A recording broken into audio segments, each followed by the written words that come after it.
Señoras y señores, Cadena Nacional ya está en el aire. Sean todos muy bienvenidos y bienvenidas a nuestro Living Ciudadano de cada noche a las 23.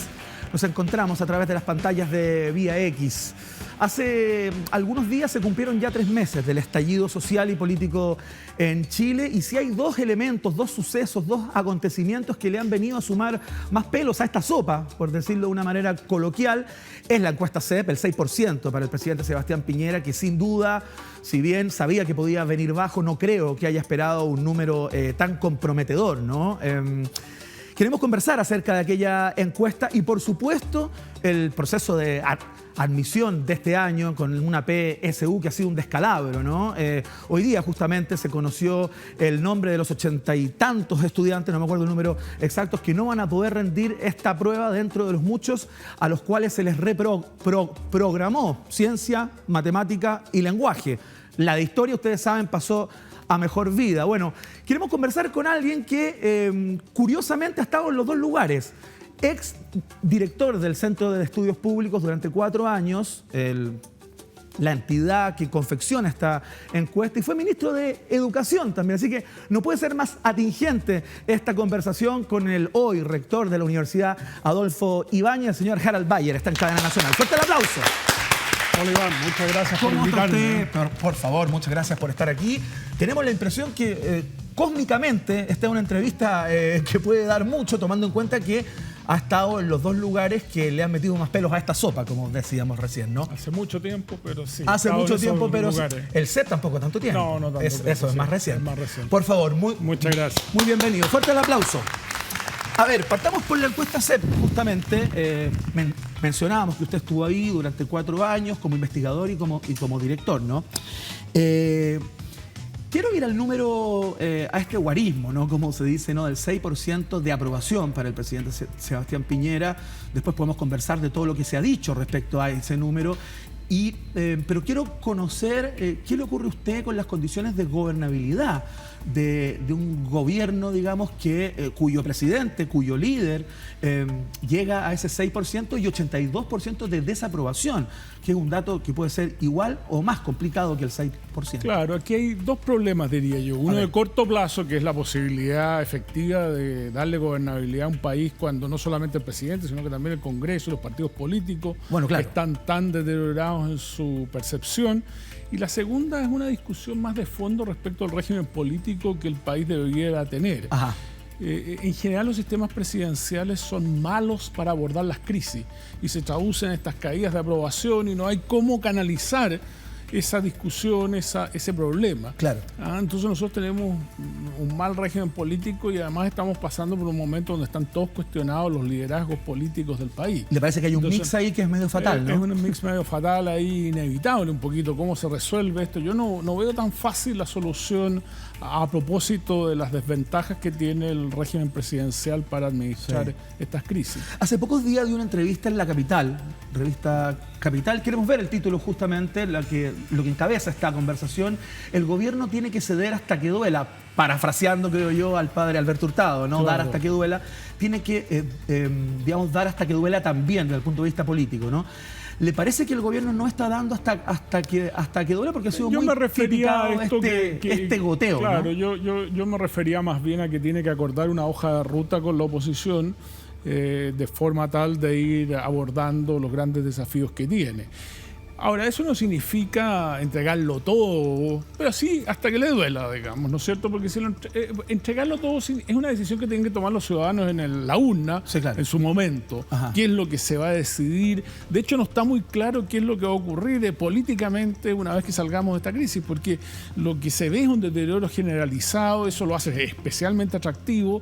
Las posiciones, por así decirlo, parecen estar todas muy castigada, y por lo tanto políticamente no sabemos mucho cómo se va a ir resolviendo, y cuando digo políticamente estoy pensando democráticamente, este entuerto en el que estamos.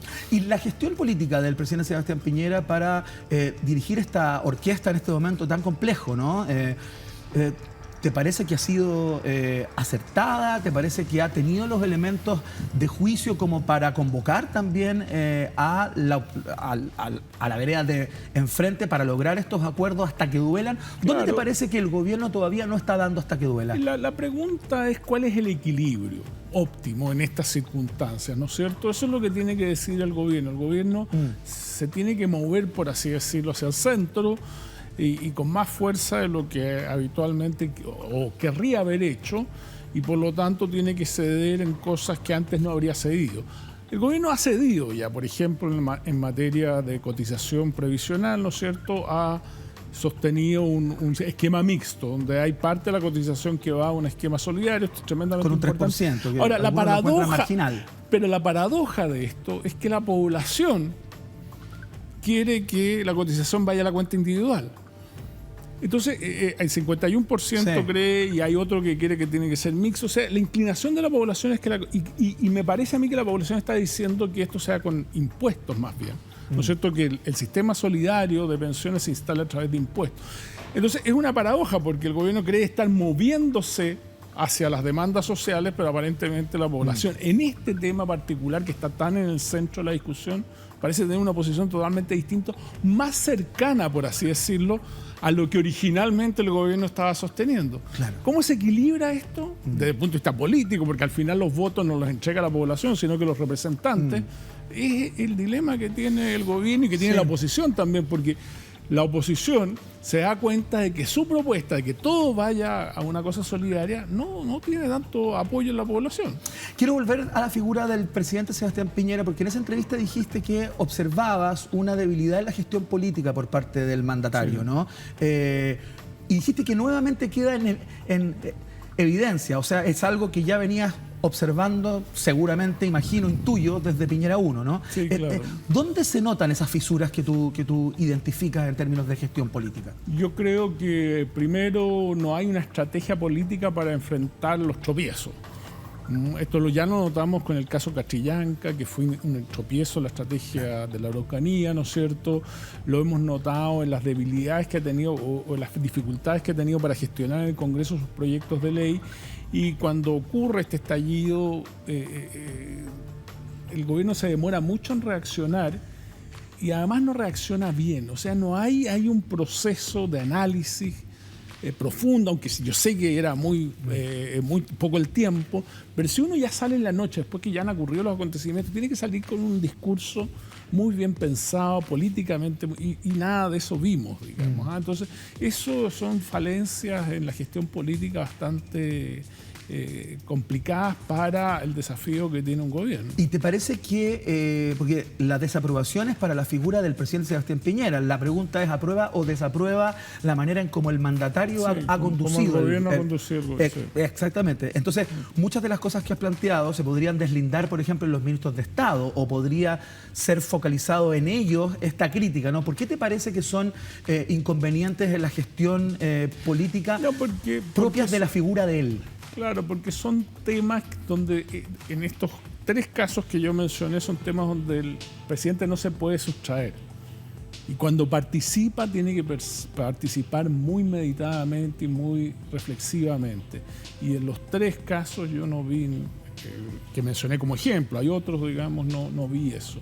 Entonces, eso es un déficit de gestión política de un núcleo que está a su alrededor, que de alguna manera no hace el proceso reflexivo suficiente para alimentarlo a él con los puntos centrales que tiene que llevar adelante en esas ocasiones. Hay algunos analistas, Harald, que han mencionado a propósito de ese 6%, que el presidente podría no terminar su mandato.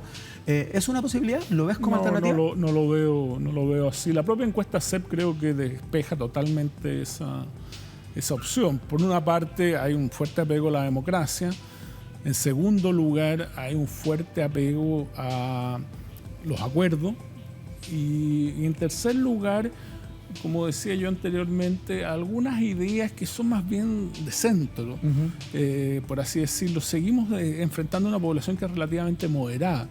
Y por lo tanto, cuando uno ve todo ese cuadro, la salida no institucional, porque los regímenes presidenciales, como hemos visto en otras experiencias en Latinoamérica, son salidas no institucionales, no creo que esté sobre la mesa. Hay más de 20 mandatarios que desde el 90, 21 mandatarios, ese es el número exacto, que han salido, que no han antes de que termine su periodo. Y son todos regímenes presidenciales, y eso demuestra las debilidades del régimen presidencial, porque en otros regímenes políticos como el parlamentarismo, que Sí. es el que a mí me gusta, Sí. hay formas de resolver estas crisis políticas, se cambia el líder, se disuelve el Congreso, se llaman elecciones, Claro. ¿no es cierto? Hay formas muy relativamente simples de resolver las crisis políticas. En los regímenes presidenciales eso es muy difícil. ¿Y por qué te parece que en otros regímenes de la región, digamos, con un régimen de gobierno del mismo corte, sí ha ocurrido que se han caído los presidentes, digamos, y acá tú dices que no podría pasar, o crees que no está el horno para bollos para que ocurra aquello? No está el elemento moderador de las clases medias. Yo creo que las clases medias en Chile están jugando un papel muy moderador, y eso es lo que un poco reflejan las encuestas. Apego a la democracia cada vez creciente, al mismo tiempo acuerdos, búsqueda de acuerdos, soluciones graduales. Todo eso aparece en las encuestas junto con una cierta desorientación de la población. Por ejemplo, hay un respaldo mayoritario a las marchas y a las protestas, pero no a otras formas de manifestación política. Todo eso juega al final un papel moderador, y los políticos son sensibles a eso. Pero ¿a ti te parece que en los países latinoamericanos que vimos esas experiencias, todos estos elementos no estaban un poquito en la agenda? ¿Y a ti te parece que la ciudadanía que habitualmente se manifiesta en las encuestas, o que responde las encuestas, digamos, como esta, ¿no? La encuesta CEP, vincula directamente el apego por la democracia a cuidar la institucionalidad de la presidencia de la República con un presidente en un 6%? ¿Te parece que es directa ese trasvasije? Yo creo resguardo la democracia, por tanto jamás pensaría. Yo no creo que la población institución lo piense en esos términos, digamos. Eso lo piensa la élite en esos términos. Pero la población dice que cada 4 años hay elecciones. Esos cronogramas hay que respetarlos, ¿no es cierto? Las instituciones tienen que jugar su papel a pesar de que están muy desprestigiadas. Eso aparece, pero no lo piensan en términos tan de la presidencia o de estos términos que nosotros usamos. No se ve por lo menos eso en las encuestas. Ajá. ¿Qué debe hacer el presidente Sebastián Piñera para revertir el estado de cosas? Es la pregunta del millón, digamos. Claro, no se puede tener una bola mágica. Muchos hablan de que en marzo se viene una situación compleja y todo aquello. Yo no creo en eso. ¿Qué crees? ¿No? No. ¿Te parece que no? Que es más bien un... Yo creo que estos estallidos sociales han ocurrido en muchas sociedades, en muchos momentos, y son fuertes y muchas veces se prolongan en el tiempo, pero no vuelven a tomar la intensidad que vimos hace 3 meses, o hace 2 meses, o hace 1 mes. Sí. O sea, debieran continuar estos hechos, pero no con la magnitud que lo vimos en octubre o incluso en noviembre. Con la algidez, claro. Y por lo tanto hay espacio para acordar, avanzar políticamente en la agenda social, con estos acuerdos que ya están de alguna forma fraguándose. Yo no, por ejemplo, en el tema previsional no creo que el acuerdo esté tan lejos.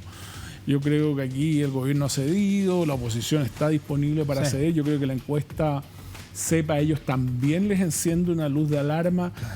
Uno hubiese esperado que en las circunstancias actuales la oposición estuviese capitalizando, y no hay ninguna figura de la oposición, ningún movimiento político de la oposición capitalizando. Entonces ellos también van a tener que ceder en sus pretensiones, y además la población quiere acuerdo, quiere que haya mejores pensiones, quiere que las soluciones a eso sean razonables, quiere que haya más aportes tributarios, más que aportes de cotizaciones. Todo eso aparece y va a ir generando, creo yo, un espacio para que se produzcan acuerdos en esta área. Y en otras áreas que están en la discusión, como el tema tributario, ya se han ido produciendo acuerdos. Y supongo que va a fluir razonablemente bien el tema constitucional. Harald, te quiero llevar al tema de la PSU. Lo planteábamos ahí cuando te presentábamos, rector de la Universidad Adolfo Ibáñez. Quiero ir a ese costado de tu identidad, digamos, y exministro de Educación, por cierto, también.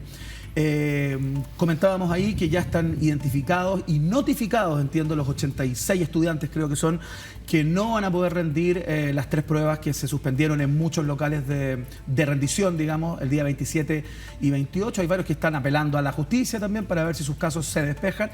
Dentro de ellos los voceros de la ACE, justamente, que son los más perjudicados, ¿no? Hay algunas penas que podrían caer sobre ellos, bastante complicadas, bajo la figura de la Ley de Seguridad del Estado. ¿Qué te parece cómo se ha manejado todo esto? Vamos al big picture, como dicen los gringos, y luego vamos yo soy muy crítico de la forma en que el Consejo de Rectores abordó este desafío. O sea, en la práctica hemos comprobado que no tenía plan B. Y uno siempre, frente a las amenazas y frente a la coyuntura que uno observa, debería haber habido un plan B claramente que se hubiese anunciado al día siguiente, que ocurrieron los hechos. Ajá. Y cómo esto se iba a abordar, y hemos visto cómo esto ha sido una cosa tirabuzones, digamos. Y creo que eso revela un problema más de fondo, que es la débil institucionalidad que tiene el sistema de admisión. Ajá. Y que yo creo que tampoco se va a corregir con la nueva ley de educación superior que se aprobó a fines del gobierno de la presidenta Bachelet, que traspasa la administración de la prueba a la Subsecretaría de Educación Superior. Creo que igual sigue siendo muy débil institucionalidad, y por lo tanto vamos a tener un sistema de admisión que ya hemos notado que es muy débil y que va a seguir siendo en el margen un poco más fuerte. Entonces eso me preocupa, sí. porque yo creo que el sistema de admisión tiene tanta influencia en la educación secundaria, en la vida de los estudiantes, que esto debiera ser un sistema top, digamos, ¿no es cierto? Con una institucionalidad robusta, con consejos transparentes, con información transparente, con estudios bien hechos y que son conocidos públicamente, con anuncios respecto a cambios que son hechos con un tiempo prudente antes, no sacados del sombrero del mago, digamos, ¿no es cierto? Como ocurrió, por ejemplo, con el ranking, que el ranking fue un anuncio de última hora, que además ni siquiera es un ranking, digamos, sino que es una bonificación de nota, y que lo único que ha generado es inflación de nota en los colegios, digamos. Entonces, todo eso vino a explotar ahora, creo yo. ¿No ponderas el rol que muchos le criticaron a la ministra de Educación, digamos, de haber tenido desde un primer momento una participación más rectora, más activa? Yo hice una propuesta como ministro de Educación de una nueva institucionalidad para el sistema de admisión a las universidades chilenas, y los rectores se escudaron. Primero dijeron que yo estaba privatizando la prueba, que es una cosa bastante ridícula, la verdad. Y en segundo lugar dijeron: nosotros somos los que administramos el sistema de admisión, este es nuestro, y han tenido siempre esa actitud muy celosa de resguardar su autonomía, por buenas razones tal vez, digamos, pero en general han excluido a los distintos ministros. No se trata de esta ministra o de mi caso, sino que todos los ministros han tenido poca participación en estos procesos de admisión. Ahora, en este caso debería haber habido más coordinación, y tengo entendido que esa coordinación fue muy débil también, digamos. No sé bien los detalles, pero me parece que no hubo mucha coordinación con el gobierno en esta materia. Sí, se le criticó a la ministra también, claro, que asiste bastante poco a las reuniones periódicas, que entiendo que ella preside el Consejo de Rectores. Sí, pero ahora con la nueva institucionalidad, donde hay un subsecretario de Educación Superior, antes no existía un subsecretario de Educación Superior, no sé si tiene tanto sentido que los ministros o ministras vayan a estas reuniones, digamos. Y respecto a lo que ocurrió, Harald, la decisión que se tomó de eliminar para los 202.000 estudiantes que estaban inscritos para dar a la prueba de historia, salieron los historiadores, por cierto, a poner el grito en el cielo, planteando que les parecía absolutamente inconveniente como señal, ¿no? ¿Qué te pareció a ti? ¿Cómo se resolvió la contingencia? Eso fue producto de esta ausencia de plan B. Yo creo que todos nos dimos cuenta que no había realmente un plan B. Si esto hubiese estado pensado, tú podrías haber, creo yo, resuelto este problema rápidamente. Si tú hubieses impreso, por ejemplo, 2 pruebas, pero no se imprimieron, digamos, ¿no es cierto? Si tú hubieses impreso si tú ves la literatura internacional, te recomiendas imprimir todas las pruebas 2 veces.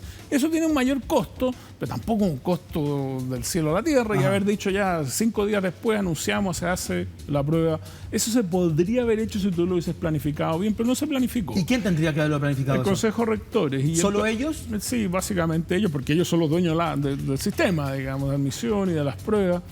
Esto se podría haber hecho, si era necesario un costo adicional, habría que haberlo financiado, habría que haberle pedido plata al Estado para que financiara esto, pero ninguna de esas gestiones se hizo. O sea, nunca hubo la intención de planificar bien esto. Y yo creo que eso es producto de esta institucionalidad débil, donde los rectores al final no están realmente metidos en esto. Son los dueños de la prueba del sistema de admisión, pero no están bien metidos en esto. El DEMRE es un organismo técnico que no puede tomar decisiones más políticas, entre comillas, ¿no es cierto? Es un buen organismo técnico, pero no tampoco podemos pedirle al organismo técnico que resuelva todas estas instancias. Entonces, de ahí viene mi planteamiento hace muchos años de que aquí se requiere una institucionalidad con gente dedicada, exclusiva exclusivamente a esto, con un directorio que se conozca, que se sepa bien sus habilidades, por qué están ahí. Bueno, la misma ministra afirmó que a partir del próximo año la gestión y la coordinación de todo esto pasa al ministerio, digamos. Sí, pero la ley establece que la subsecretaría debe administrar una plataforma y que haya un comité técnico integrado por los mismos rectores de siempre, digamos. Entonces, es un poquito de mentira ese cambio institucional, creo yo. Que es muchas de las cosas que pasan en Chile. Una de las críticas que hicieron los estudiantes, y a propósito de las cuales intentaron boicotearla en muchos lugares y lo consiguieron en varios, es que la prueba segrega, es que la prueba discrimina, la PSU, ¿no? ¿Usted tiene esa percepción? O sea, la prueba tiene brechas por el nivel socioeconómico muy grandes. Pero lo que a mí me sorprende... Como el sistema mismo. Claro, a mí lo que me sorprende es que no escandalice que cuando uno ve las pruebas que se hacen a los 5 años, de habilidades cognitivas parecidas a la PSU en términos de su diseño, de lo que buscan medir, ¿no es cierto? Las mismas brechas aparecen a los 5 años. ¿Y qué estamos haciendo para, antes de esa edad, tratar de evitar que estas brechas no se produzcan? No tenemos... Todavía no aprobamos un sistema de financiamiento para la educación parvularia. No estamos apoyando a los hogares vulnerables donde esos niños viven en situaciones de estrés que limitan su desarrollo cognitivo. La pobreza, estamos todos pensando en las pensiones, pero los mayores de 60 años, el 4,5% de los mayores de 60 años es pobre, el 15% de los niños de menos de 17 años pobres. No tenemos políticas dirigidas Entonces, a mí me parece que nos estamos preocupando un poco tarde. Si nos preocupa la PSU, está muy bien que nos preocupa, pero ¿qué estamos haciendo para que eso no ocurra? Porque cualquier prueba, la PSU yo creo que amplió las brechas. Yo prefería la PA y creo que había bastante evidencia en ese momento para demostrar que la PA era menos desigual que la PSU. Pero en ese momento no se pasó la máquina y se aprobó la PSU, ¿no es cierto?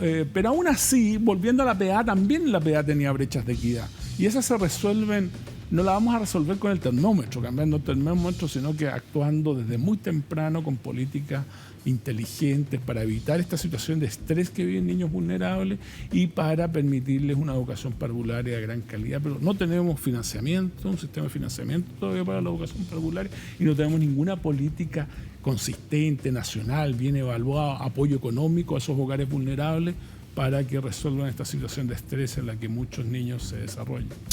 Harald, usted salió del cargo del Ministerio de Educación a través de una acusación constitucional. Le tocó experimentar una al exministro Andrés Chadwick, ¿no? Juan Antonio Coloma, el senador Coloma, planteó que la gran víctima de todo este movimiento, digamos, a propósito de lo que le ocurrió, fue el ministro Chadwick.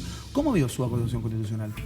¿La mía o la No, la del exministro. No, yo creo que la acusación constitucional ha perdido total foco, digamos. Esto está pensado para ilegalidades de los ministros y esas ilegalidades no son tan difíciles de demostrar si es que ocurran.